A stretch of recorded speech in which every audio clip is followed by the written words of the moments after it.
আল্লাহর ওলি ডাক দিয়ে বলতেছে, ও বন্ধু, কি জন্য আমারে তুমি ডাকছো? ডাক দিয়ে বলতেছে, বন্ধু তোমার কাছে 4টা সম্পদ চাই, তোমার কাছে 4টা সম্পদ চাই। এ বন্ধু, তুমি যদি আমার কাছে ওয়াদা দাও, আমি তোমার কাছে এই সম্পদ 4টার কথা বলতে পারি। আল্লাহর ওলি ডাক দিয়ে বলতেছে, বন্ধু আমার বাড়ি তো ইরাকে, আমার বাড়ি তো কুফাতে, আমি তো এখানকার স্থানীয় কোনো মানুষ নয়। আল্লাহর বান্দা ডাক দিয়ে বলতেছে, এ বন্ধু তোমার সম্পদ দুনিয়াতে কোনো সম্পদ আমি তোমার কাছ থেকে চাই না। আমি যেই সম্পদ চাই, যেই সম্পদ চাই, এইটা দুনিয়াবি কোনো সম্পদ নয়, এই সম্পদ আমি আখিরাতের সম্পদ চাই। আল্লাহর ওলি ডাক দিয়ে বলতেছে, বন্ধু তুমি আর দেরি করো না, কি সম্পদ আমার কাছে চাও? আল্লাহর বান্দা ডাক দিয়ে বলতেছে, তাবিনদের জামানার মুসলমান এ বাজান, তার চাওয়া কি, তার চাওয়া কি শোনেন বাজান। 1 নম্বর তোমার কাছে চাই, আমি যখন মারা যাইব আমার গোসলটা তোমাকে দিতে হবে। আমি যখন মারা যাব আমার গোসলটা তোমাকে দিতে হবে। চাওয়াটা কি দেখছেন?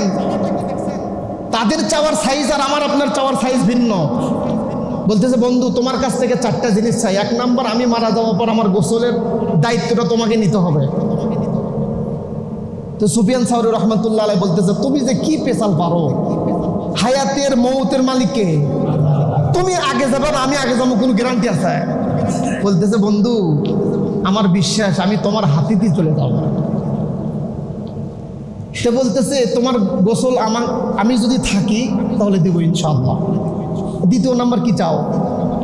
বলতেছে, আমাকে গোসল দেওয়ার পরে আমার কাফনের কাপড়টা তুমি পরাইবা। সুবহানাল্লাহ বলেন। তাদের চাওয়ার সাইজটা কেমন দেখো। বলতেছে 3 নাম্বার, বলতেছে আমি আমার কাফন কমপ্লিট করার পরে অনুরোধ, এই সৌদিয়ান যত ইমানদার রয়েছে, আমার আত্মীয় স্বজন যারা আছে, কাউকে ইমামতি করতে দিবে না। আমার নামাজে জানাজা, অর্থাৎ জানাজার নামাজটা তোমার হাত দিয়েই দিবে, জানাজার নামাজটা তুমি আদায় করে দিবে। তো সুফিয়ান সাউরি রহমতুল্লাহ আলাইহি মনে মনে ভাবতেছেন, কি ব্যাপার, ইনি কি এই জন্যই আমার সাথে বন্ধুত্ব পাচ্ছে? কথা বলেন নাই? আমরা তো আর একজনের সাথে বন্ধুত্ব করি দুনিয়া স্বার্থের জন্য। খেয়াল করেন, আমি আপনি দুনিয়াতে মহাব্বত করি, ভালোবাসি কিসের জন্যে? স্বার্থের জন্যে নয়। আসল সম্পদ তো আখেরাতে পাওয়া যাবে, কথা ঠিক কিনা? বলতেছে 3 নাম্বার গেল জানাজা। 4 নাম্বার বলতে 4 নাম্বার হলো হযরত খাদিজাতুল কুবরা রাদিয়াল্লাহু তাআলা আনহা, যেটা তার কলিজার টুকরা স্বামী মুহাম্মাদুর রাসূলুল্লাহ সাল্লাল্লাহু আলাইহি সাল্লামের কাছে চাইছিলেন, ওই জিনিসটা তুমি আমাকে দিবা। বন্ধু ডাক দিয়া বলতেছি, এ বন্ধু তোমার এই 4 নাম্বার চাওয়া তো আমি বুঝলাম না, এটা ভেঙ্গে বলো। সুফিয়ান সাউরিকে ডাক দিয়ে বলতেছে, আল্লাহর ওলি, ও আল্লাহর বন্ধু, শোনো শোনো, দুনিয়াতে যত মানুষের বন্ধুত্ব থাকুক না কেন, কবরের মধ্যে কিন্তু কোনো ব্যক্তির সহযোগিতা চলে না। কথা বলেন না, ঠিক না বেটি? আমি অসুস্থ হয়েছে, তুমি আমাকে দেখার জন্য আসছো, আমার অসুস্থতার কারণে অনেক মানুষ আমাকে দেখার জন্য আসছে। এ বন্ধু,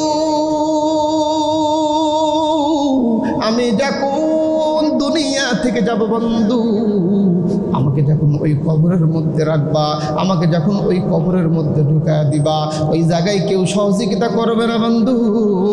তোমার কাছে আমার 4 নাম্বার চাওয়া হইল, আমার মাথার কাছে সূরা ইয়াসিন আর পায়ের কাছে সূরা রহমান,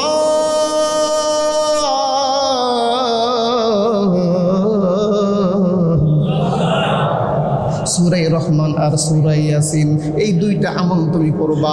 বন্ধু একটা রাত আমার কবরের পাশ থেকে সরবা না, কারণ কবর বড় মারাত্মক। এ বাজান, এইটা তাকওয়া বান্দেরই চিন্তা, কথা বলেন ঠিক কিনা? বাজান রে, আল্লাহর বান্দা ডাক দিয়ে বলতেছে, রাত্রি আমার কবর থেকে সরবা না, অবশ্যই রাত্রি একটা রাত আমার কবরের পাশে থাকবা। আলহামদুলিল্লাহ নাহমাদুহু ওয়া নাস্তাঈনুহু ওয়া নাস্তাগফিরুহু ওয়া নু'মিনু বিহি ওয়া নাতাওয়াক্কালু আলাইহি ওয়া নাউযু বিল্লাহি شرور أنفسنا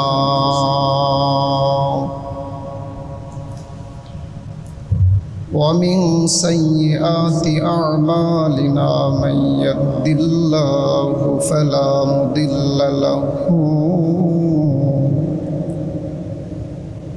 ومن يضلله فلا هادي له ونشهد أن لا إله إلا الله وحده لا شريك له ونشهد أن سيدنا وسندنا وحبيبنا وطبيبنا وطبيب قلوبنا ومولانا محمدا عبده ورسوله صلى الله عليه وعلى آله وأصحابه وأوليائه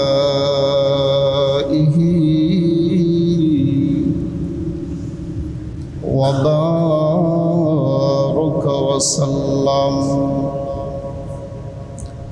أما بعد فأعوذ بالله من الشيطان الرجيم بسم الله الرحمن الرحيم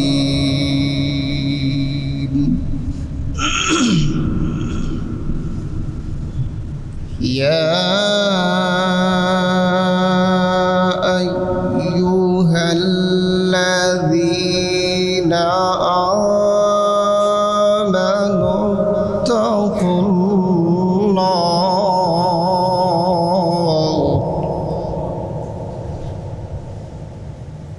وكونوا مع الصادقين يا أيها الذين آمنوا اتقوا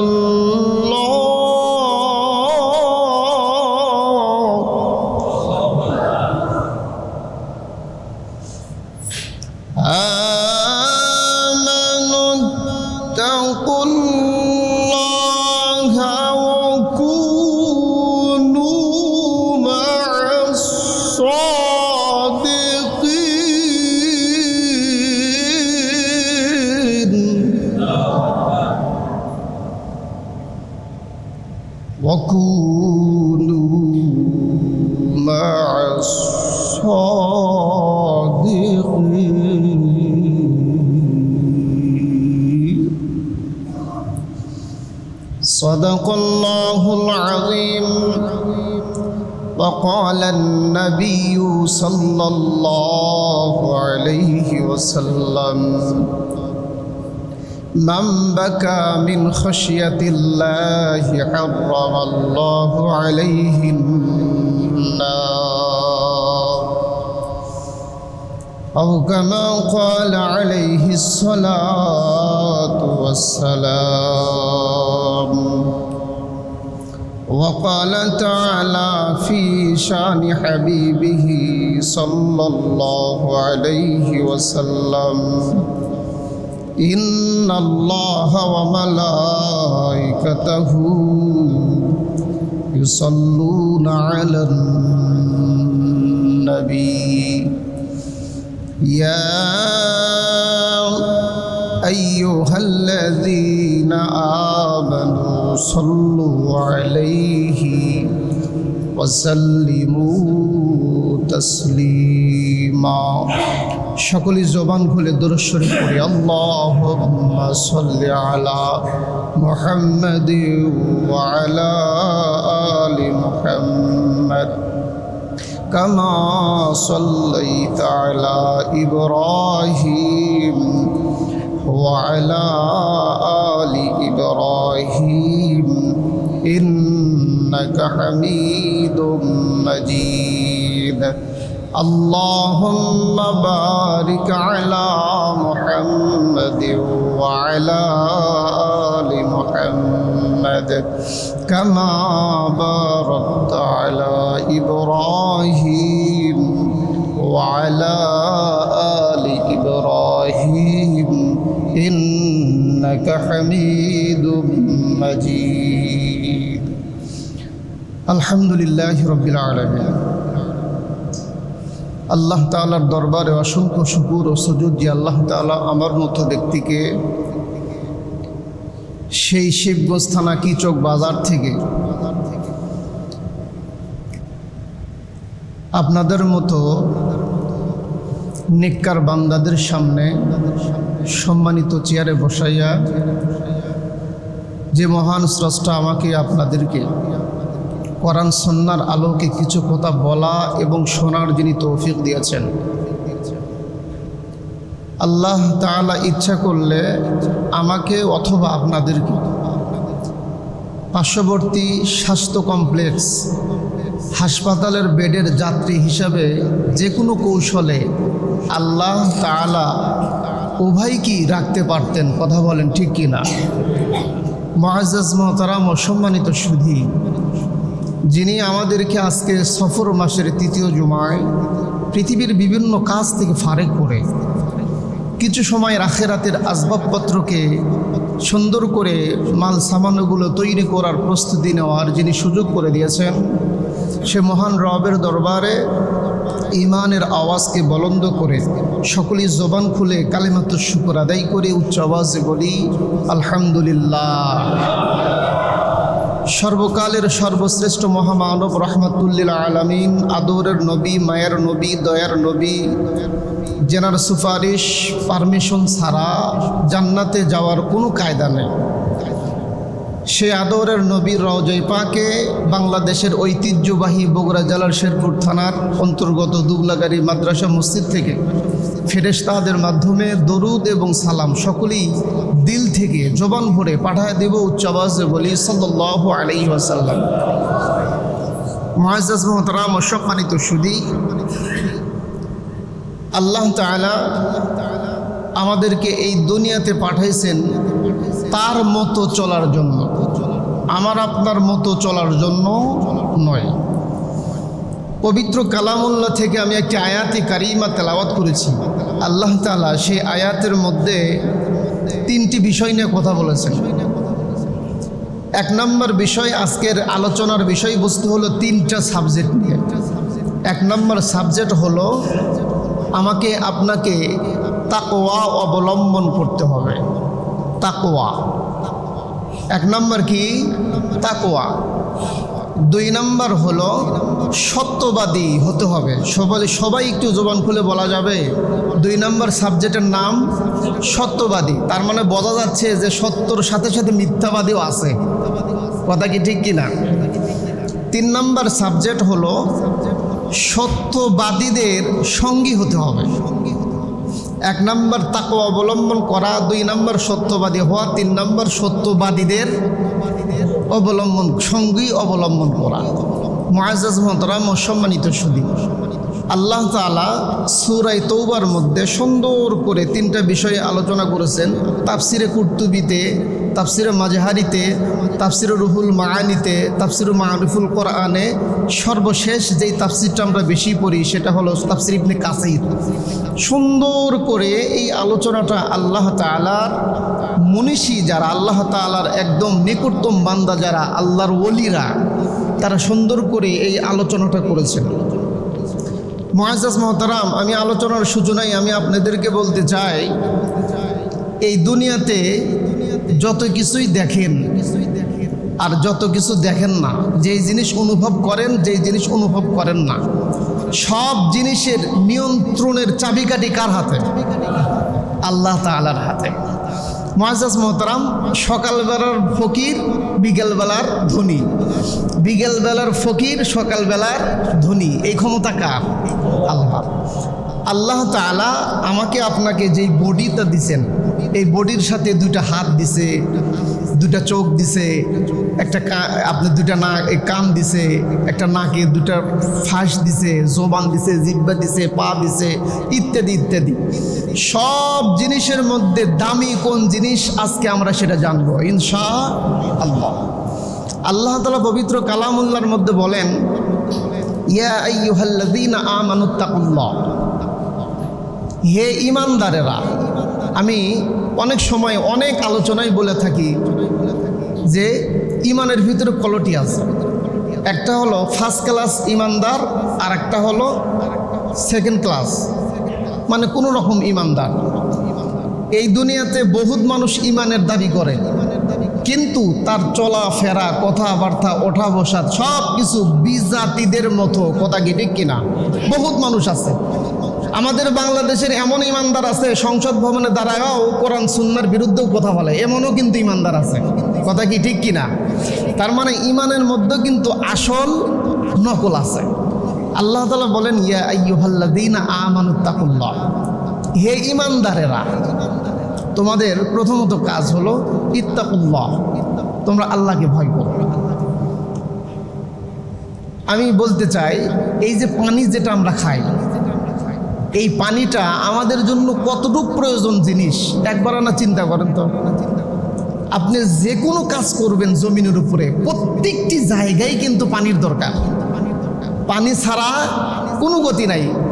গোসল করতে যাবেন পানি দরকার, ভাত খাইতে যাবেন পানি দরকার, ভাত রান্না করতে যাবেন পানি দরকার, আপনার জমি চাষ করতে যাবেন পানি দরকার, আপনি জিনিস দুনিয়াবি কোনো জিনিস তৈরি করতে যাবেন পানি দরকার, ইত্যাদি। মোট কথা প্রত্যেকটি জায়গায় পানির দরকার। পানি যেমন মানুষের জন্য সাথে, একদম সাথী একটা জিনিস, মানুষের জন্য পানি যেমন একটি লাজেম, অপরিহার্য কর্তব্য একটা বস্তু, পানি যেমন মানুষের জন্য একটা জরুরি বস্তু, তেমনই তদ্রূপ মানুষের কাছে আল্লাহর ভয়টাও তার চাইতে দামি। কথা বলেন ঠিক কিনা? এই ভয় যেই ব্যক্তির মধ্যে থাকবে, আশা করা যায় সে যদি ভ্যানওয়ালাও হয়, সে যদি গরিবও হয়, সে যদি ঠেলাওয়ালাও হয়, আমি হুজুর আমার মধ্যে তাকওয়া ছাড়া হুজুর আমার মতো যুব্বওয়ালার চাইতেও ওই ভ্যানওয়ালার মান দাম আল্লাহর কাছে বেশি। আর এই জিনিসটা অর্জন করার জন্য আপনাকে মুফতি মুহাদ্দিস হতে হয় না। এই জিনিসটা অর্জন করার জন্য একটা মাত্র দরকার, সেটা হলো আল্লাহকে সব জায়গায় স্মরণ করা, আল্লাহকে সবসময় ভয় করা। একটা ছাত্র পড়বে, হুজুর হেফজখানার মনে করেন হুজুর ছাত্রকে পড়তে দিয়ে বাইরে আসছে, ছাত্র পড়াবাদ দিয়ে বসে আছে, আর এক ছাত্র ডাক দিয়ে বলতেছে, কি ব্যাপার পড়াবাদ দিয়ে বসে আছো কে? বলতেছে ভাল লাগছে না। বলতে দেখিস না হুজুর এসে কি কখন দেয়, হুজুরে ভয় করিস না। কয় হক প্রচুর ভয় করি। তো প্রচুর ভয় করো তো পড়াবাদ দিয়ে বসে আছো। বলতেছে যে তাও পড়ে মন চায় না। তার মানে ওই ছাত্রের ভিতরে হুজুরের ভয় পরিপূর্ণ ঢোকে নাই। যদি কোনো বান্দার মধ্যে আল্লাহর ভয় ঢোকে, সে কোনোদিন নামাজ বাদ দিয়ে বিছানায় শুয়ে থাকতে পারবে। আরো জোরে বলেন ঠিক কিনা? এ দুবলা গাড়ির মুসলমান, পানি যেমন মানুষের প্রত্যেকটা কাজের দরকার বাজার, আপনার জন্য আল্লাহর ভয়টাও তেমন প্রয়োজন বাজান রে। যেই ব্যক্তির মধ্যে আল্লাহর ভয়, যেই ব্যক্তির মধ্যে আল্লাহর ভয় আছে, সে কোনো দিন মিথ্যা কথা বলতে পারবে না। কথা বলেন না ঠিক না ব্যাঠিক? বাজান গো, এমন এক জায়গায় এমন একটা নারীর সাথে গল্প করতেছেন বাজান, যেই জায়গায় দুনিয়ার কোনো চক্ষুর পাওয়ার নাই, যেই জায়গায় দুনিয়ার কোনো বান্দা দেখে না। এ যুবক ভাই, যেই জায়গায় কেউ দেখে না ভাই, সেই জায়গায় দেখে কে? আরো জোরে বলা যাবে নাকি? সেই জায়গায় আমার আল্লাহ দেখে।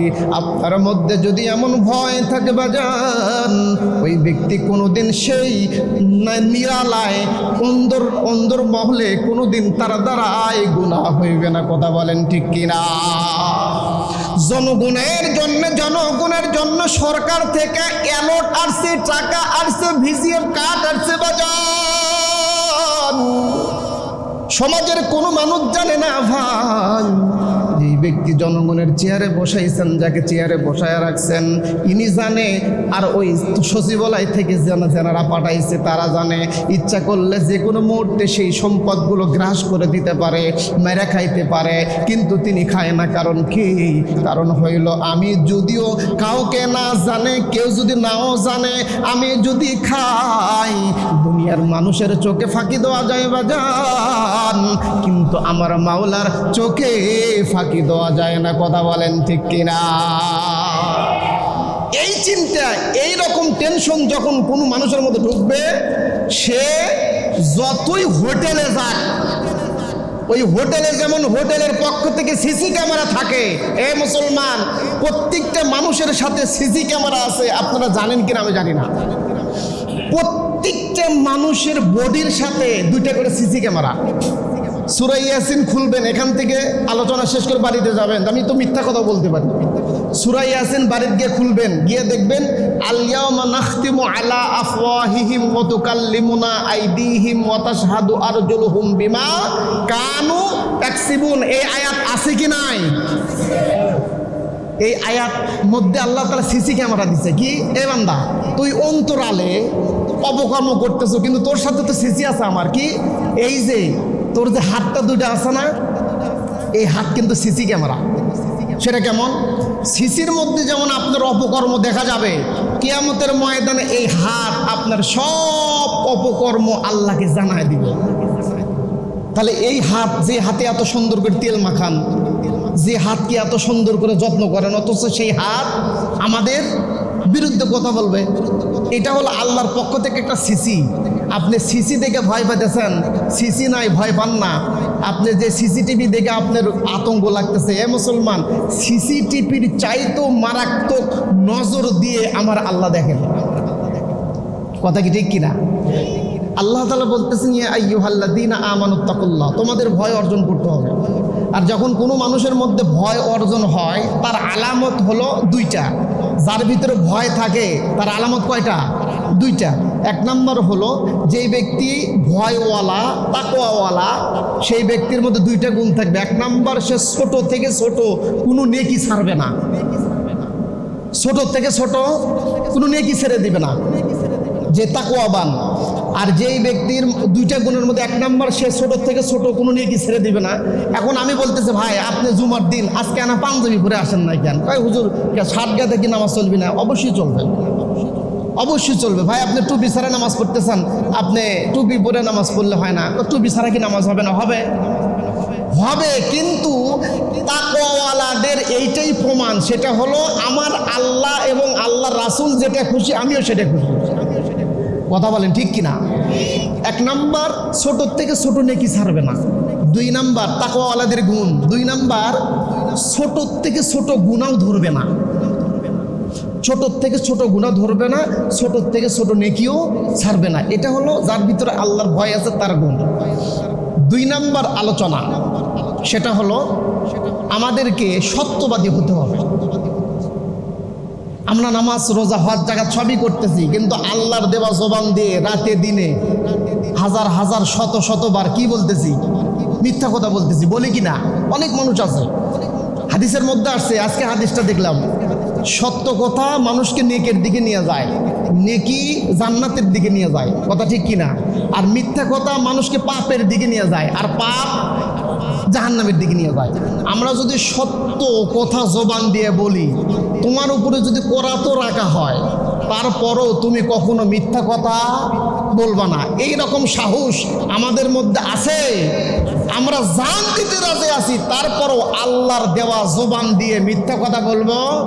এখন সামনে দাঁড়ায়া, মনে করেন সাপোজ উদাহরণ, ইলেকশনের সময় সামনে দাঁড়ায়, ভাইও আমি আপনাকে ওয়াদা দিচ্ছি, এটা সেটা ইয়া ওয়া তা সব করে দেব। কি কথা কন না, কয় কি না? এখন মনে করেন আল্লাহর দেওয়া জবান দিয়ে বলে শেষ, যখন মনে করেন যে ওই চেয়ারে বসছে, তখন আর ওই কথা মনে নেই। এখন কেরামান কাতিবিন করতেছে, কিরে আমি যে লেখনু, আমি যে খাতার লেখনু, ওটা কতদিন তুই পূরণ করবো? কি কথা কন না, এরকম আছে কি নাই? আল্লাহর দেওয়া জবান দিয়ে আপনি যে কথাটা বলতেছেন, আপনার হুঁশ থাকতে হবে। আপনি সর্বক্ষণের জন্য সত্য কথা আপনার জবান দিয়ে বের করতে হবে, এটা আপনার প্রতিজ্ঞা থাকতে হবে। ছোট্ট একটা ওয়াকিয়া শোনেন। সুফিয়ান সাওরি রহমাতুল্লাহ আলাই, ইনি একজন বড় মাপের আল্লাহর ওলি ছিলেন। এটা না এনাকে দলিল দিছেন ইমাম আপনার হাম্বল রহমতুল্লাহ আলাই, ইমাম শাফি রহমতুল্লাহ আলাই, বড় বড় যারা ইমাম ছিলেন, বড় বড় পণ্ডিত যারা ছিলেন, তেনারা পর্যন্ত সুফিয়ান সাওরি রহমতুল্লাহ আলাইয়ের পক্ষে কথা বলে গেছেন। তিনি বড় মুহাদ্দিস ছিলেন। এখনকার বাংলাদেশের ওলিরা তো মনে করেন সূরা ফাতিহা বলতে পারে না, কিন্তু আর ওই হলো ওলি কুনের শিরোমণি। কি কথা করছেন? মন খারাপ করতেছেন আপনারা? আপনি যে সূরা ফাতিহা জানেন, এই ফাতিহাটা ওই জানে না। এখনকার বহুত ওলি আছে আমাদের সমাজে, কথা কি ঠিক? ওলি ওলি কুলের শিরোমণি, অথচ ক্লিন থতা আছে কি নাই? সূরা ফাতিহা জানে না, ওলি হয়েছে। সুফিয়ান সাওরি রহমাতুল্লাহ আলাই, ইনি মুহাদ্দিস ছিলেন, মুফাসসির ছিলেন, প্রচুর জ্ঞানের অধিকারী ছিলেন। সবচাইতে বড় তার অবদান ছিল সেটা হলো ইলমে তাসাউফের, তার বিশাল তার একটা পাওনা ছিল ইলমে তাসাউফ। এই সুফিয়ান সাওরি রহমাতুল্লাহ আলাই তিনি একদিন মক্কাতে গেছেন 3 বছর থাকার জন্য। আমরা যারা মক্কাতে গেছি বলেন তো, বাংলাদেশের জমিন আর মক্কার জমিন কি এক? কোনোদিনও না। মক্কার একটা আলাদা মজা আছে। আমরাও মসজিদে নামাজ পড়তেছি, এটাও আল্লাহর ঘর, কিন্তু বাইতুল্লাহর নামাজ পড়লে, বাইতুল্লাহর দিকে তাকালে মজা লাগে কি না? অত্যন্ত মজা লাগে। যারা গেছেন তাদেরকে জিজ্ঞেস করবেন। এই সুফিয়ান সাওরি রহমাতুল্লাহ আলাইহি মক্কাতে বসে, বাইতুল্লাহতে বসে তিনি আপনার মোরাকাবা করেন প্রত্যেক দিন। তো তিনি খেয়াল করে দেখেন, এই বাইতুল্লাহর আশেপাশের এক বাসিন্দা, অর্থাৎ মক্কার স্থায়ী মানুষ, তাবিনদের জগৎ, তাবিনদের নিকটবর্তী মুসলমান, তাদের ইমান আর আমাদের ইমান তো সমান হবে না। এই মক্কার এক স্থায়ী বাসিন্দা, ইনি প্রত্যেক দিন জোহরের সময় আসে, জোহরের সময় বাইতুল্লাহতে আসে, এসে আগে তওয়াফ করবে। তওয়াফ করার পরে, তওয়াফ বোঝেন তো, অর্থাৎ মক্কাতে ওই আপনার কাবার চতুর সাইডে পাক দেয়। তওয়াফ করার পরে জোহরের সালাত আদায় করবে। জোহরের নামাজ আদায় করার পরে তিনি ওই সুফিয়ান সাওরি রহমতুল্লাহ সামনে দিয়ে যাবে। যাওয়ার সময় আসসালামু আলাইকুম এই সালামটা দিয়ে তিনি চলে যাবেন। তো সুফিয়ান সাওরি রহমতুল্লাহ খেয়াল করতেন বেশ কয়েকদিন যে এই লোকটা কে, এই কন্টিনিউ নিয়মিত একদম লাগাতার প্রত্যেক দিন জোহরের সময় আসে, এসে তওয়াফ করে। তওয়াফ করার পরে জোহরের নামাজ আদায় করে তিনি আমার সামনে দিয়ে আমাকে সালাম দিয়ে বাড়ির দিকে রওনা দেয়। সুফিয়ান সাওরি রহমতুল্লাহ আলাই এরকম কয়েকদিন ফলো করতে করতে যখন আপনি কারোর সাথে সালাম আদান প্রদান হবে, তখন কিন্তু আপনার অনিচ্ছেই কিন্তু তার সাথে একটা আলাদা সম্পর্ক হয়ে যায়। কথা কি ঠিক কিনা? অন্য জামানায় তো সালাম ছিল না। আমাদের নবীর জামানায় যে সালাম আসছে কেন জানেন? কারণ হলো আমার উম্মতদের ভিতরে মহব্বত কমানোর জন্য না বাড়ানোর জন্য?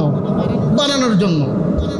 সালাম এই লোকটার অভ্যাস ছিল, তিনি যাওয়ার সময় ওনাকে সালাম দিয়ে চলে যেতেন। তো এরকম যাওয়া আসা করতে করতে সুফিয়ান সাওরি রহমতুল্লাহর সাথে একটা আলাদা সম্পর্ক হয়ে গেছে, মানে বন্ধুত্ব হয়ে গেছে। তো বলতেছে, ভাই আপনার বাসা? আমার বাসা ওই পাশে। আপনি কি কাজ করেন? আমি ব্যবসা বাণিজ্য করি। সৌদিয়ানরা তো ব্যবসায়ীর কোটি বেশি। তো এরকম তার সাথে ভালো একটা আন্তরিকতা হয়ে গেছে। তো সুফিয়ান সাওরি রহমতুল্লাহ খেয়াল করেন, ওনার ইবাদত নিয়ে তিনি চিন্তা করতেছেন, লোকটার সাথে আল্লাহর কত মজা, কিভাবে তওয়াফ করতেছে, কিভাবে সালাত আদায় করতেছে, নামাজ আদায় করতেছে। নামাজে যখন দাঁড়ায় মনে হচ্ছে কি আল্লাহ অর্পুর, মানে আল্লাহর সাথে উনি কথা বলতেছেন। আমার আপনার নামাজ না তো, কথা কি ঠিক কিনা? আমি আপনার নামাজে দাঁড়ালে তো আমার আপনার টেনশন কি? দোকান মানে আমি খুলে খেয়েছি, কথা বলেন না কে, কথা বলেন না কে? এ মুসলমান, মানুষের আল্লাহর সাথে দিদার করার একটাই পথ বাঁধেন রে, সেই পথের নাম হইল নামাজ, সেই পথের নাম নামাজ। কিন্তু আমার আপনার নামাজের দ্বারায় আল্লাহর সাথে দিদার তো দূরের কথা বাজান, আমার আপনার নামাজের দ্বারাই খালি আল্লাহর সাথে নয়, আমাদের দিদার হইল মিস্টার ইবলিসের সাথে। কথা বলেন ঠিক কিনা? সবচাইতে বড় কষ্ট লাগে, সবচাইতে বড় কষ্ট লাগে এ দুবলাকারীর মুসলমান, আমার এক মসজিদের একজন মুক্তাদি ছিল, 2 মিনিটে 6 রাকাত নামাজ শেষ। কথা কন না নাই? 2 মিনিটে 6 রাকাত নামাজ শেষ। এ বাজার এক মুক্তাদি আমারে জিজ্ঞেস করলো, হুজুর গো আপনার এত ভক্ত, আপনার এত ভক্ত, ওই বেচারা যে 2 মিনিটে 6 রাকাত নামাজ পড়ে, এইটা কেমনে সম্ভব, এইটা কেমনে সম্ভব? সে সূরা কখন বলে, সে কেরাত কখন বলে, সে তাসাউদ কখন বলে, সে দোয়ায়ে মাসুরা কখন বলে, দরুদ শরীফ কখন বলে, এই জিনিসগুলো কি তখন সে বলে না, নামাজের মধ্যে বলে না? আমি ইউনুস বিন হাবিব ডাক দিয়ে বললাম, ভাই তুমি জানো না, জানো না বেচারা যখন মসজিদে নামাজ পড়ার জন্য আসে, এই বেচারা আগেই বাড়ির যখন বসে থাকে তখন সূরা ফাতিহা কেরাত দরুদ শরীফ আগেই পড়িয়া আসে। কি করবেন আর? আমরা যেমন বিভিন্ন জায়গায় ছাত্র জীবনে খতম করার জন্য যাইতাম, বাড়িওয়ালা বলতো কি ব্যাপারে এত সারাদিন শেষ করলে কে? বললাম 20 পারা মাদ্রাসাত পড়ে যাচ্ছি। এটা তো পড়া যায়, কথা কি কর না কে? আমি 20 পারা মাদ্রাসা থেকে পড়ে গেছি, আপনার এখানে এসে 10 পারা খতম দিলাম, খতম শেষ। উনিও ওই সূরা ফাতিহা কেরাত দরুদ শরীফ দোয়া মাসুরা তাসাউদ দেখলে বাড়িতে পড়ে আছে, এখানে এসে খালি কোমাকুবি করে। এরকম নামাজে আছে কি নাই? এই নামাজ দিয়া কিয়ামত পর্যন্ত আল্লাহর দিদার হবে এমন নামাজ আছে কি নাই? এই নামাজও যদি থাকেন, আপনাকে বলতেছি আপনি গোপনে আল্লাহর কাছে তওবা করেন। আল্লাহ, নামাজ আপনি অল্প পড়েন কিন্তু সূরা কেরাত রুকু সেজদা করার মতো করেন, কথা বলেন। এইরকম একটা চিন্তা ভাবনা করে নামাজে দাঁড়াতে হবে। উনি নামাজ যখন দাঁড়াতেন মনে আল্লাহর সাথে কথা হচ্ছে, হঠাৎ করে একদিন সুফিয়ান সাউরি রহমতুল্লাহ আলাইকে খবর দিয়েছেন ওই বেচারা। কি খবর? বলতেছে আমার ওই বন্ধুকে না আমার বাড়িতে না আসতে বলে। তো একজনের কাছে খবর দিচ্ছে, বন্ধু শুনছে যে সে অসুস্থ হয়ে পড়ছে। একটা মুসলমানের উপর 7টা জিনিস ওয়াজিব, তার মধ্যে একটা হলো অসুস্থ ব্যক্তিকে দেখতে যাওয়া। অসুস্থ ব্যক্তিকে দেখতে যাওয়া এটা হলো আপনার উপর ওয়াজিব। আমরা তো অসুস্থ ব্যক্তি দেখলে দূরে থাকি, কথা কি ঠিক কিনা? এখন বগুড়া হলো বেটার বাসা, বাপ অসুস্থ, বগুড়ার যাবি ডাক্তার দেখার জন্য, বেটা ফোন দিয়ে বলতেছে আমি কিন্তু তোর বাসাত আসিচ্ছি। বউ পিছন দিক থেকে শুনে কার সাথে কথাগুলা বলতেছে, তোমার আমার বাবার সাথে। বলছে কে? ডাক্তার দেখাবে। ডাক্তার দেখে থাকবি কুটি, বলতেছে আমার বাসার। বলে এই যে আমি গেলাম কিন্তু। কি কথা কন না কে? কষ্ট পাচ্ছেন? বাস্তব রোগ। অসুস্থ ব্যক্তিকে যত সেবা করবেন, প্রত্যেকটা সেবার বিনিময়ে আল্লাহ তাআলা নেকি দান করবে, বলেন সুবহানাল্লাহ। অসুস্থ ব্যক্তিকে আমরা তো দূরে সরে যাই, যত সেবা করবেন তত আল্লাহ তাআলা নেকি দান করবে। এখন বন্ধু হঠাৎ করে হাতটা চিপে ধরছে। সুফিয়ান সাউরি তো ছোটখাটো আলেম নয়, বিশাল বড় আলেম, ইলমে তাসাউফের অধিকারী। ডাক দিয়ে বলতে, বন্ধু আমি তোমার কাছে 3টা জিনিস চাই। কয়টা জিনিস? তো সুফিয়ান সাউরি রহমতুল্লাহ ভাবছে যে কোনো সম্পদ টম্পদ বা কোনো জিনিস চাবে। লা ইলাহা ইল্লাল্লাহ, লা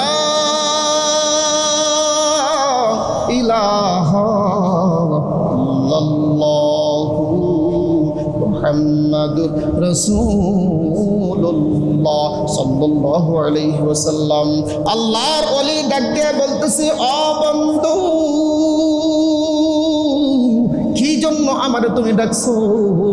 ডাক দিয়ে বলতেছে, বন্ধু তোমার কাছে 4টা সম্পদ চাই, তোমার কাছে 4টা সম্পদ চাই। এ বন্ধু তুমি যদি আমার কাছে ওয়াদা দাও, আমি তোমার কাছে এই সম্পদ 4টার কথা বলতে পারি। আল্লাহর ওলি ডাক দিয়ে বলতেছে, বন্ধু আমার বাড়ি তো ইরাকে, আমার বাড়ি তো কুফাতে, আমি তো এখানকার স্থানীয় কোনো মানুষ নয়। আল্লাহর বান্দা ডাক দিয়ে বলতেছে, এ বন্ধু তোমার সম্পদ দুনিয়াতে কোনো সম্পদ আমি তোমার কাছ থেকে চাই না। আমি যেই সম্পদ চাই এইটা দুনিয়াবি কোনো সম্পদ নয়, এই সম্পদ আমি আখিরাতের সম্পদ চাই। আল্লাহর ওলি ডাক দিয়ে বলতেছে, বন্ধু তুমি আর দেরি করো না, কি সম্পদ আমার কাছে চাও? আল্লাহর বান্দা ডাক দিয়ে বলতেছে, তাবিনদের জামানার মুসলমান এ বাজার তার চাওয়া কি শোনেন ভাইজান। 1 নাম্বার তোমার কাছে চাই, আমি যখন মারা যাইব আমার গোসলটা তোমাকে দিতে হবে। আমি যখন মারা যাব আমার গোসলটা তোমাকে দিতে হবে। চাওয়াটা কি দেখছেন? তাদের চাওয়ার সাইজ আর আমার আপনার চাওয়ার সাইজ ভিন্ন। বলতেছে বন্ধু তোমার কাছ থেকে 4টা জিনিস চাই। 1 নাম্বার আমি মারা যাওয়ার পর আমার গোসলের দায়িত্বটা তোমাকে নিতে হবে। তো সুফিয়ান সাউরি রহমতুল্লাহ আলাইহি বলতেছে তুমি যে কি পেশাল পারো, হায়াতের মৌতের মালিককে তুমি আগে যাবে না আমি আগে যাবো, কোনো গ্যারান্টি আছে? বলতেছে বন্ধু আমার বিশ্বাস আমি তোমার হাতিতেই চলে যাব। সে বলতেছে তোমার গোসল আমি যদি থাকি তাহলে দেবো ইনশাআল্লাহ। 2 নাম্বার কি চাও? বলতেছে আমাকে গোসল দেওয়ার পরে আমার কাফনের কাপড়টা তুমি পরাইবা। সুবহানাল্লাহ বলেন। তাদের চাওয়ার সাইজটা কেমন দেখো। বলতেছে 3 নাম্বার বলতেছে আমি আমার কাফন কমপ্লিট করার পরে অনুরোধ এই সৌদিয়ান যত ইমানদার রয়েছে আমার আত্মীয় স্বজন যারা আছে কাউকে ইমামতি করতে দিবে না। আমার নামাজে জানাজা অর্থাৎ জানাজার নামাজটা তোমার হাত দিয়েই দিবে, জানাজার নামাজটা তুমি আদায় করে দিবে। তো সুফিয়ান সাউরি রহমতুল্লাহ আলাইহি মনে মনে ভাবতেছেন কি ব্যাপার, ইনি কি এই জন্যই আমার সাথে বন্ধুত্ব পাচ্ছে? কথা বলেন নাই? আমরা তো আর একজনের সাথে বন্ধুত্ব করি দুনিয়া স্বার্থের জন্যে। খেয়াল করেন আমি আপনি দুনিয়াতে মহাব্বত করি ভালোবাসি কিসের জন্যে? স্বার্থের জন্যে নয়। আসল সম্পদ তো আখেরাতে পাওয়া যাবে, কথা ঠিক কিনা? বলতেছে 3 নাম্বার গেল জানাজা। 4 নাম্বার বলতে 4 নাম্বার হলো হযরত খাদিজাতুল কুবরা রাদিয়াল্লাহু তাআলা আনহা, যেটা তার কলিজার টুকরা স্বামী মুহাম্মাদুর রাসূলুল্লাহ সাল্লাল্লাহু আলাইহি সাল্লামের কাছে চাইছিলেন ওই জিনিসটা তুমি আমাকে দিবা। বন্ধু ডাক দিয়া বলতেছে এ বন্ধু তোমার এই 4 নাম্বার চাওয়া তো আমি বুঝলাম না, এটা ভেঙ্গে বলো। সুফিয়ান সাউরিকে ডাক দিয়ে বলতেছে আল্লাহর ওলি, ও আল্লাহর বন্ধু শোনো দুনিয়াতে যত মানুষের বন্ধুত্ব থাকুক না কেন কবরের মধ্যে কিন্তু কোনো ব্যক্তির সহযোগিতা চলে না। কথা বলেন না ঠিক না বেটি? আমি অসুস্থ হয়েছে তুমি আমাকে দেখার জন্য আসছো, আমার অসুস্থতার কারণে অনেক মানুষ আমাকে দেখার জন্য আসছে। এ বন্ধু আমি যখন দুনিয়া থেকে যাব বন্ধু আমাকে যখন ওই কবরের মধ্যে রাখবা, আমাকে যখন ওই কবরের মধ্যে ঢুকায় দিবা, ওই জায়গায় কেউ সহযোগিতা করবে না বন্ধু। তোমার কাছে আমার 4 নাম্বার চাওয়া হইল আমার মাথার কাছে সূরা ইয়াসিন আর পায়ের কাছে সূরা রহমান।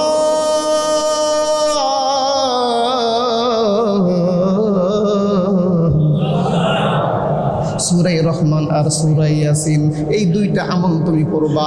বন্ধু একটা রাত আমার কবরের পাশ থেকে সরবা না, কারণ কবর বড় মারাত্মক। এ বাজান এইটা তাকওয়া বান্দেরই চিন্তা, কথা বলেন ঠিক কিনা? বাজান রে আল্লাহর বান্দা ডাক দিয়ে বলতেছে রাত্রি আমার কবর থেকে সরবা না, অবশ্যই রাত্রি একটা রাত আমার কবরের পাশে থাকবা। সময় স্বল্পতার কারণে আমি আলোচনা শেষ করে দিব। এ দুলাগারের মুসলমান একটা বার চিন্তা করেন আমার আপনার সম্পর্ক কার সাথে ঘুরি, কার সাথে চলি? কথা বলেন ঠিক কিনা? সুফিয়ান সাউরি রহমতুল্লাহ আলাইহি এই 4টা ওয়াদা তার কাছে দিলেন। ঠিক আছে ইনশাল্লাহ আমি যদি এখানে থাকি মক্কাতে থাকি তোমার এই শর্তগুলো মেনে নেব। আল্লাহর কি কাম, 1 সপ্তাহের মধ্যেই ইন্না লিল্লাহি ওয়া ইন্না ইলাইহি রাজিউন কমপ্লিট। তখন তার যে ওয়াদা ওসিয়ত, যে শোনেন আরেকটা মাসআলা শোনেন, মাইয়াত কোনো ওসিয়ত করে গেলে সেটাকে আপনাকে পূরণ করতে হবে, এটা আপনাকে খেয়াল রাখতে হবে।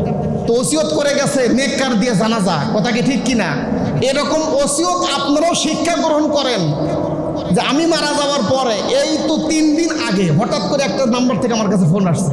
আমি মাদ্রাসা অফিসে বসে আছি, দেখি যে একটা ভদ্রলোক কাঁদতেছে, বলতে হুজুর মানে আমারই মুসল্লি, পরে টের পেলাম, বলতে হুজুর আমার বড় আশা আমি মারা যাওয়ার পর আমার জানাজাটা আপনি করবেন। এরকম প্রত্যেকটা মানুষের কিছু না কিছু আশা থাকে, কথা কি ঠিক কিনা? এই বেচারা মারা যাওয়ার পর তিনি ধোয়ালেন, কাফন দিলেন, জানাজা করবেন। যেই 4 নম্বর যেইটা কাজ, মাথার কাছে সূরা ইয়াসিন আর পায়ের কাছে সূরা আর রহমান। সম্মানিত সুধী, এই 2টা তেলাওয়াত করার জন্য তিনি রেডি হয়েছেন। রেডি হয়ে ওই যে ওয়াদা দিয়েছেন একটা রাত কবরের পাশে থাকবেন। হযরত খাদিজাতুল কুবরা রাদিয়াল্লাহু তাআলা আনহার ওই সুন্নাত ধরছে। তিনি কবরের পাশে থেকেই রাত্রিতে হঠাৎ করে তন্দ্রা চলে আসছে, ঘুম আসছে। ঘুমের মধ্যে স্বপ্নে তেনার কানে আওয়াজ আসতেছে, তিনি ঘুমের ভিতরে আছেন, অর্ধেক ঘুম অর্ধেক জাগৃত। বাহির থেকে কেমন যেন একটা আওয়াজ আসতেছে, এই সুফিয়ান। ওলিদের তো এলহাম থাকে, এলহাম, তারা তো ওহী প্রাপ্ত নয়, এলহাম প্রাপ্ত। বাহির থেকে একটা কেমন যেন আওয়াজ আসতেছে, সুফিয়ান তোমাকে এই মক্কার বাসিন্দার কবরের পাশে থাকা লাগবে না, তার সওয়াল জবাব আল্লাহ তাআলা ফেরেশতার মাধ্যমে আদায় করে দিয়েছে। চিৎকার করে বলেন সুবহানাল্লাহ। সুফিয়ান সাউরি রাহমাতুল্লাহ জায়গায় গেছে, জায়গায় যাওয়ার পর তিনি ওযু করছেন। ওযু করে 2 রাকাত নামাজ পড়ছেন। তিনি চিন্তা করতেছে হতে পারে এটা শয়তানি ওয়াসওয়াসা, কথা কি ঠিক কিনা? শয়তানি ওয়াসওয়াসা হতে পারে। তিনি আবার দোয়া দরুদ করে হালকা ঘুমের মধ্যে চলে গেছেন। আবার একই আওয়াজ। তিনি ফজর নামাজ কমপ্লিট করে কোনো কথা নাই সরাসরি বাসা চলে গেছেন। গিয়া ওনার বিবি আছে না, আমি কেমন, আমি কয় নাম্বার হুজুর, আপনাদের চাইতে আমার বউ ভালো যাবে। কি কথা কন না কেন? আপনাদের কাছ তো ওই চুব্বার টুপি পরে তো ফেরেশতার মতো বসে থাকি, কিন্তু আমার বাড়ি আলি বা আপনার বউ, আপনার বাড়ি আলি জানে যে আপনি কয় নাম্বার স্বামী। কথা কি ঠিক? সম্মানিত সুধী, উনি তার বিবির কাছে আড়াল থেকে সালাম দিয়ে বলতেছেন, আমি একটা কথা জিজ্ঞেস করতে চাই আপনার স্বামীকে। বলছে কি? আপনার স্বামী তো যেই জিনিসগুলো আমি দেখলাম আজকে, আমি তো আশ্চর্য হয়ে গেছি। বলছে কি দেখছেন? বলতেছে এমন একজন নগণ্য ব্যক্তি, তার সওয়াল জবের এলহাম, তার সওয়াল জবের বাহির থেকে গায়েবী আওয়াজ আল্লাহ তাআলা আমাকে শোনায়া দিয়েছেন। সুবহানাল্লাহ। তা আপনার স্বামীর এমন কি আমল ছিল যার কারণে তার কবরের চিন্তা সে ব্যস্ত থাকতো, কিন্তু কবরের সমাধান করে দিয়েছেন কে? বলতেছেন আমার জানা মতে ওনার 5টা আমলটা বেশি আমি পছন্দ করতাম। কি আমল? কয়টা? নাম্বার 1, 1 নাম্বার ওনার একটা আমল ছিল, তিনি বেশি বেশি মানুষকে সালাম দিত। কি দিত? সালাম। এই আমলটাকে আমাদের চালু করা যাবে না মুসলমান? এই আমলটা আমরা চালু করতে পারবো না? খবরদার ব্যক্তি থেকে সালাম দিব না। কথা কি ঠিক কিনা? 1 নাম্বার তিনি সালামের অভ্যাস ছিলেন। 2 নাম্বার ইত্তাকুল্লাহ, তিনি আল্লাহকে প্রচুর পরিমাণ ভয় করতেন। মাঝে মাঝেই বলতেন, আল্লাহ আমার যে কবরে কি হবে, আমার যে কবর কি হবে, এই ভয়টা তিনি করতেন, করে কাঁদতেন।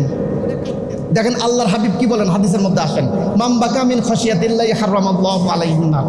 যে ব্যক্তি আল্লাহর ভয়ে কাঁদবে, আল্লাহর ভয়ে কাঁদবে, আল্লাহ তাআলা তার জন্য জাহান্নামের আগুন হারাম করে দেওয়া হবে। জাহান্নামের আগুন হারাম করে দেওয়া হবে। তিনি তেনার ভিতরে 1 নাম্বার সালাম তিনি বেশি বেশি দিতেন। 2 নাম্বার আল্লাহকে ভয় করতেন। 2 নাম্বার কি করতেন? 3 নাম্বার তেনার ভিতরে 3 নাম্বার যে আমলটা ছিল, তিনি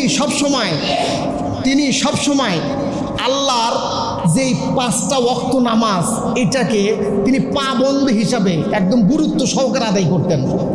4 নাম্বার তার ভিতরে যে আমলটা আমি বেশি দেখছি, আমার বাড়িতে ক্ষুদ্র থেকে ক্ষুদ্র, বড় থেকে বড়, ছোট থেকে ছোট কোনো সাহেলকারী যদি আসতো, আম্মা সা ইলা ফালা তানহার, কোনো সায়েমকারী যখন আসতো আমাদের বাড়িতে, উনি খাবার বসছে, সৌদিয়ানদের তো মেহমানদারি বেশি পটু, উনি খাবার বসছেন, একটা মেহমান আসছে বা একটা সায়েলকারী আসছে, একটা গরিব মানুষ আসছে, কিছু চাওয়া মাত্রই তিনি না খেয়ে তিনি ওই সায়েলকারীকে দান করে দিতে বলেন। সুবহানাল্লাহ। দানের এত পাওয়ার। আর সাদাকাতু তুরাদ্দুল বালা একটা হাদিস, আর একটা হাদিস আছে আস-সাখিয়ু হাবিবুল্লাহ ওয়ালাউ কানা ফাসিকা। যে ব্যক্তি দান করে আল্লাহ তাকে বন্ধু বানায় নেয়, বলেন সুবহানাল্লাহ। আল্লাহ তাআলা ওনার দানের এত পাওয়ার, দান দিয়ে তাকে এমনভাবে ইজ্জত দান করছে, তাকে সম্মান দিছে, যেই দানের কারণে দুনিয়া থেকে তিনি কবরে যাইতে দেরি, ওই কবরের শান শৌকত এবং কবরের ভিতরে সওয়াল জবের ব্যবস্থা আল্লাহ তাআলা করে দিয়েছেন, বলেন সুবহানাল্লাহ। সে আল্লাহ আমাদের কবরের সওয়াল জব করে দিতে পারেন কিনা? সে আল্লাহ আমার আপনার কবরের কবরের মাল সামানা, জান্নাতি পোশাক, সেটা আমাদেরকে আল্লাহ দিতে পারেন কি না? অবশ্যই পারবেন, অবশ্যই পারেন, অবশ্যই পারবেন। কিন্তু আমাদের তো সেই পথে চলতে হবে। কথা বলেন ঠিক কিনা? এই মুসলমান, আজকে আমরা নিজের জানের চাইতে অর্থকে বেশি কামড়ে ধরি। কথা কি ঠিক? আমরা নিজের জানের চাইতে, আপনারা জানেন কিনা জানেন না, আমি গত বছর মাহফিল করে তার আপনার নাটক থেকে আসতে আমাকে ডাকাত ধরলো, আমার গাড়ি ডাকাত অ্যাটাক করলো। আমার ড্রাইভার বলতেছে পিছনে হুজুর আছে, কোনো কিছু করেন না। ওরা আসলো, আমার গাড়িতে যা যা ছিল, আমি খালি বলছি আপনারা কি চান? বলছি টাকা কটটি আছে। বললাম তো কেবল মাহফিল করে আসছি, টাকা তো কস করা আছে, টেনশন করেন না। কথা বোঝেন নেই? চাওয়া মাত্র দিয়ে দিছি। কারণ কি? কারণ হলো খারাপ মানুষের কাছে জানের চাইতে ওখানে টাকা মূল্য বেশি। কথা কি ঠিক কিনা? আর আমার কাছে টাকার চাইতে জানের মূল্য বেশি। কথা কি ঠিক? এই জন্যই আমরা অনেক সময় টাকাকে কামড়ে ধরি। আপনি যদি আজকে এই মজলিস থেকে এমন একটা প্রতিজ্ঞা করেন যে আল্লাহ, সুফিয়ান সাউরির বন্ধুকে দানের উসিলায়, সালামের উসিলায়, তাকওয়ার উসিলায় তার কবরটাকে যদি তুমি এত প্রশস্ত করতে পারো, তার সওয়াল জবের যদি ব্যবস্থা করে দিতে পারো, আল্লাহ আজকে আমি এই মসজিদ থেকে আমার যত অর্থ সম্পদ আছে সব অর্থ সম্পদ আল্লাহ তোমাকে দেওয়ার এরকম সমর্থন আমার নাই। এখান থেকে যতটুকু সম্ভব আল্লাহ তোমার কাছে আজকে ওয়াদা দিলাম, কিছু সম্পদ তোমার ঘরে দান করব, তোমার নবীর প্রতিষ্ঠানে দান করব। এরকম একটা প্রতিজ্ঞা করে নিয়ত করে আল্লাহর কাছে দুই চোখের পানি ফেলে কান দিয়ে আল্লাহর কাছে চান। অবশ্যই অবশ্যই আল্লাহ আপনি মারা যাওয়া মাত্রই আল্লাহ আপনার কবরও তেমন জান্নাতের বাগান বানাতে পারেন। কথা বলেন ঠিক কিনা?